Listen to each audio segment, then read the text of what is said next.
Hello, spin listers. This will be a tutorial on how to sign up, log in, and begin listing rides on your back end. So to begin, on the upper right-hand corner where it says sign up, you're going to click that. And as you can see, it'll say full name, email, password, and phone number verification, as well as the sign up with Facebook. So for our individual users, you will fill out the information accordingly. For our shops that will be signing up for the first time, what I would love for you to do is under full name will be your shop name. The email will be the best shop email or the best email in which we can reach you at. Your password is your password. And then the phone number, again, will be the best contact number in order to reach the shop. So just to show you guys in a quick example, I'm going to start plugging in my name. But let's just say, for example, this is Michael Sweet's Bike Shop.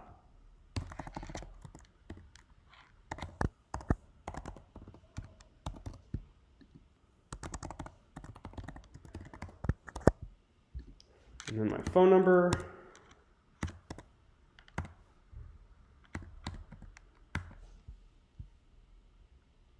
Okay, so from here we have all the information plugged in, and we're going to go ahead, we're going to go click sign up.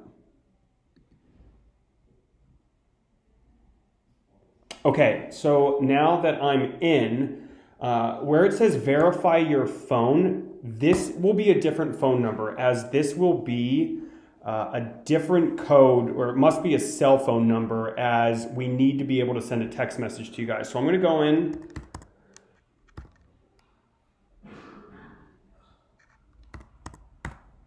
I'm going to plug my phone number in, and I have them send the code.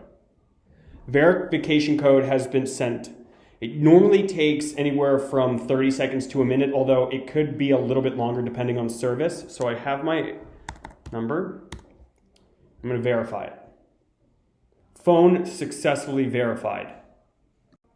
Okay, so once the cell phone verification is complete, that portion will exit the screen, and then you will begin kind of implementing the material to your page. So as you can see, it's fairly blank, obviously, and the only verification that is required is the mobile device verification. The Facebook and Twitter are added verifications or added features, and these tools help with your reviews as well as inviting, your friends, your social media connections, and helping expand your network.